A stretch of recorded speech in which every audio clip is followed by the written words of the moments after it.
My name is Jim Tucker. We're at St. Marie, Switzerland for the Bilderberg meeting. Well, this year Bilderberg is strongly committed to expanding the war with the invasion of Egypt so they could have a big war. They use the term big war a lot in the Middle East because that will generate profits. They want them all involved in a big war. Right. They want a war throughout the Middle East, with the exception of Israel. And as I said, there's big profits to be made from war, because when you go to war, you're making tanks, airplanes, trucks, jeeps, and all kinds of war materials, which is profitable in its own way. And then the war profiteering kicks in, as it has in all of our wars, where other big bucks are made on top of the big bucks. Yes, as I've said before, the page one story in the Financial Times, 1 hour speech delivered by Secretary of Defense Robert Gates, calling for bigger NATO involvement in combat missions, more NATO support for the wars in the Middle East. Very rough sounding 1 hour speech. It appeared on page one of the Financial Times, and the Financial Times has been attending Bilderberg meetings for decades, and so they keep the promises. So they identified, they said he simply spoke to a private group of luminaries or something to that effect. I've got the clipping here.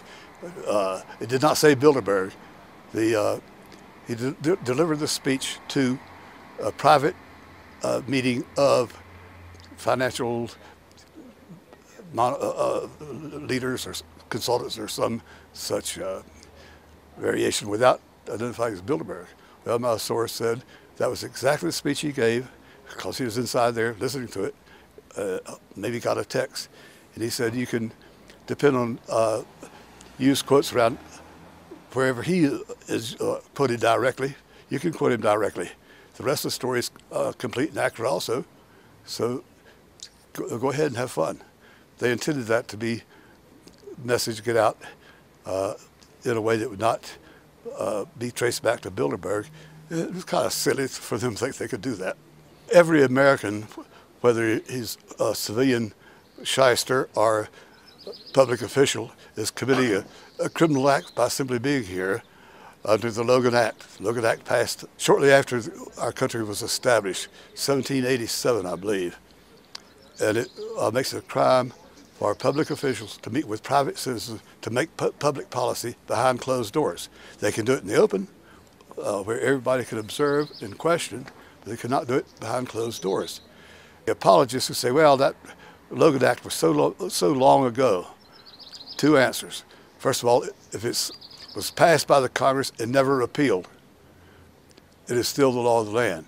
And to the apologists who worry about it being so old, as if that mattered, I'll point out to them that it's been amended and expanded and strengthened several times by Congress over the years, including deep into the 20th century. They've added and expanded the Logan Act. So they're criminals when they attend, and they should be prosecuted. Is Robert Gates himself worried about that? I don't think they're worried at all, because nobody ever challenged them except for, well, they're worried a little bit more now because of the great Ron Paul in Congress.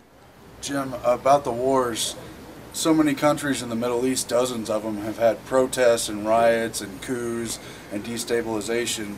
Has Bilderberg been behind most or all of that, or what do you know? It has been promoted, and of course the President of the United States is always controlled by Bilderberg, and they have members, high officials of the White House attending the meetings for the purpose of getting their instructions. So yes, there's a big involvement. We've seen some dramatic departures, such as Bill Clinton, who attended Bilderberg as the obscure governor of Arkansas, is elected president the following year. George H.W. Bush had been a trilateral commission participant, and he had promised in his campaign for election not to raise taxes.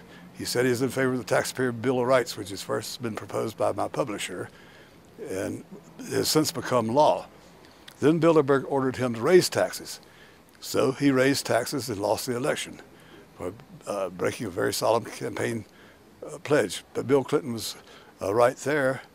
It is under Bill Clinton that NATO became the standing army of the world, of the United Nations. He invaded Kosovo. Clinton was the most bloody-handed draft dodger to ever disgrace the White House with his presence. And I've mentioned his good points. I've not gotten critical yet. So we attacked Kosovo, killed thousands of people. We have 0 casualties in that brief war. Americans love a brief war when we don't have any casualties. The reason we didn't have casualties is our planes flew so high out of range of the missiles on the ground that they could not target their bombs. So we bombed a bridge, killing a lot of school children on a school bus on the bridge. We bombed a McDonald's and killed some more. A lot of innocent dead civilians, little children, mamas, daddies. And to go to bed each night with that blood on your hands, I don't see how they can do it, except the Bilderberg rationale for wars is we need the population control. They're now yelling that we'll run out of Earth in 30 years. We've got to control the population. Well, one way to control the population is for young men to die in wars. Is Henry Kissinger ashamed or afraid that he has to skirt every country he visits and sneakily enter and exit all the time, given his age and acumen? I suspect with his ego, he's proud of it. But he's a very affected character. One time, a few years ago, I walked up to him at some kind of reception and said, Dr. Kissinger, you're the Bilderberg meeting, named the time, space, so forth. And this long white-haired guy said this to you, but I couldn't quite hear your answer. He said, that was a private meeting. Then he called himself, have to affect the German accent, that was a private meeting.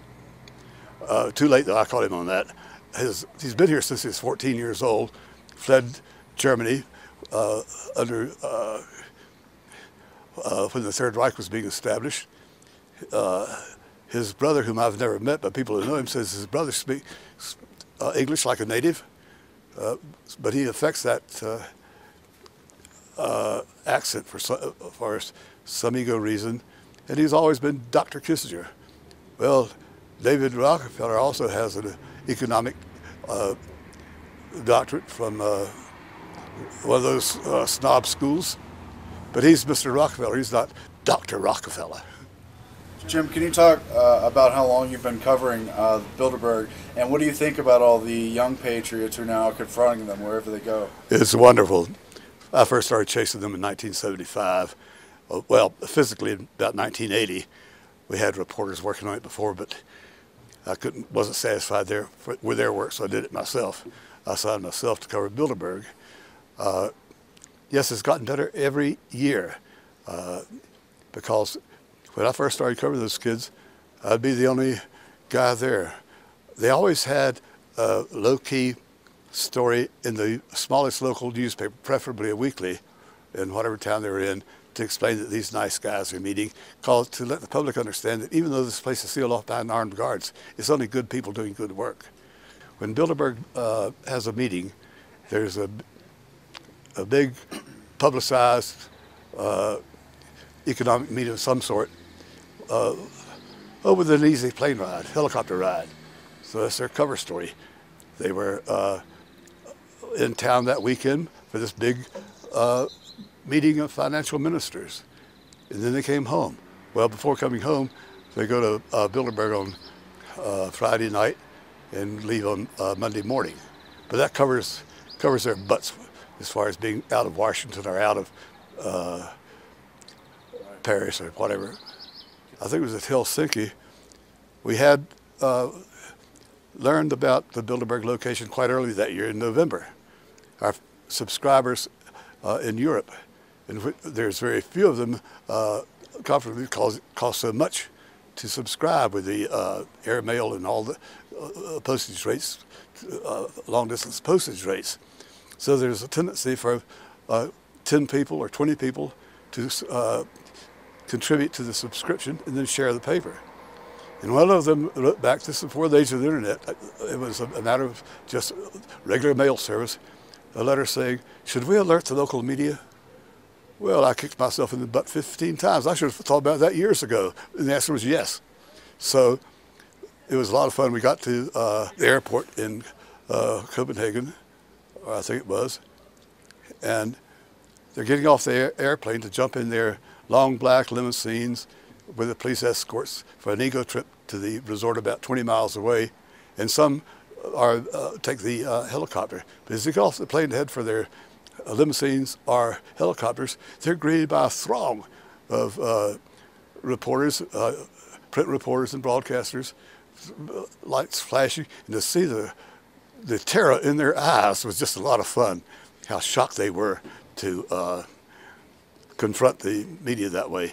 And then it started making big in the newspapers. I mean, top paper in Paris, the top papers in London had heavy and good stories raising the question, why are there these distinguished people having such a secret meeting?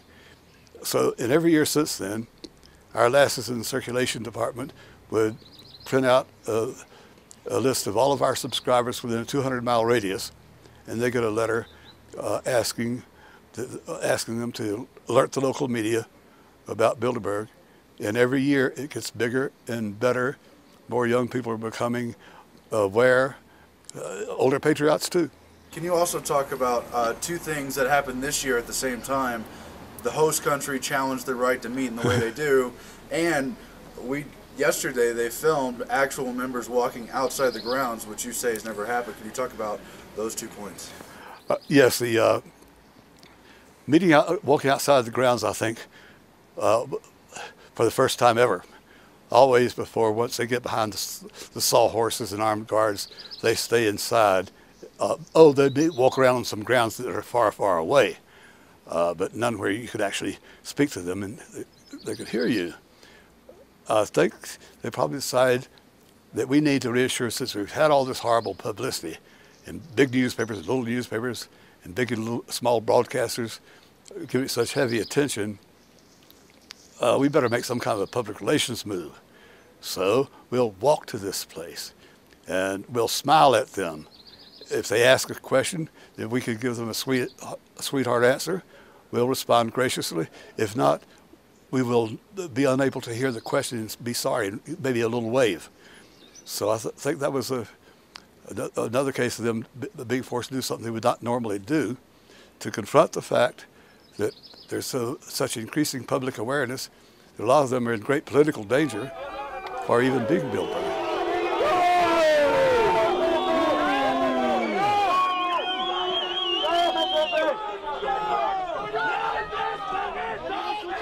Already we've seen leading members of Congress used to always attend. The Speaker of the House of Representatives, ranking senators would attend.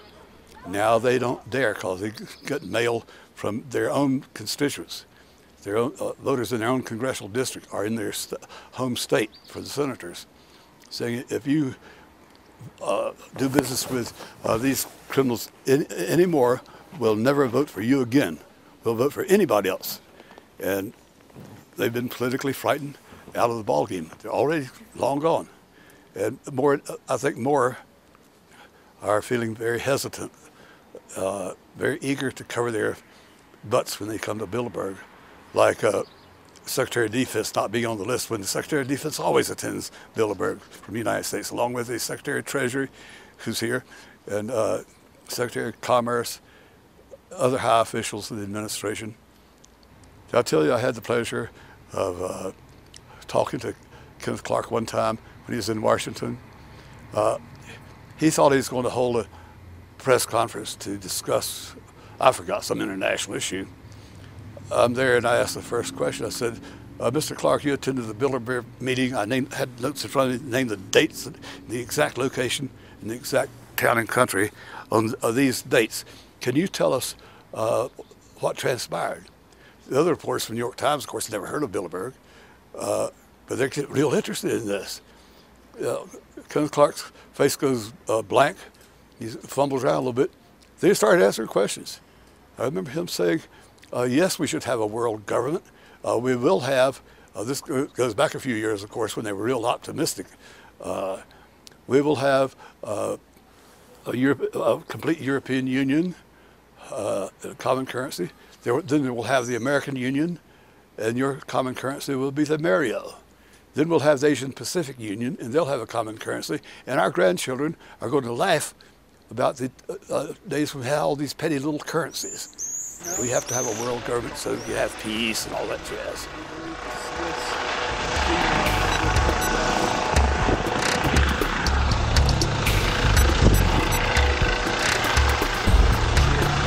The light's not very good.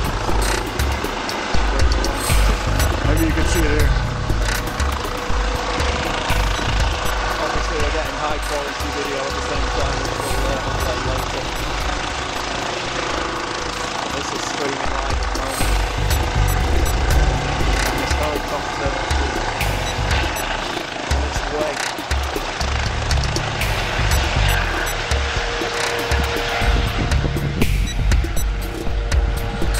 Must have been a fleeting visit for whoever is in that helicopter, because the conference only started officially this morning. Not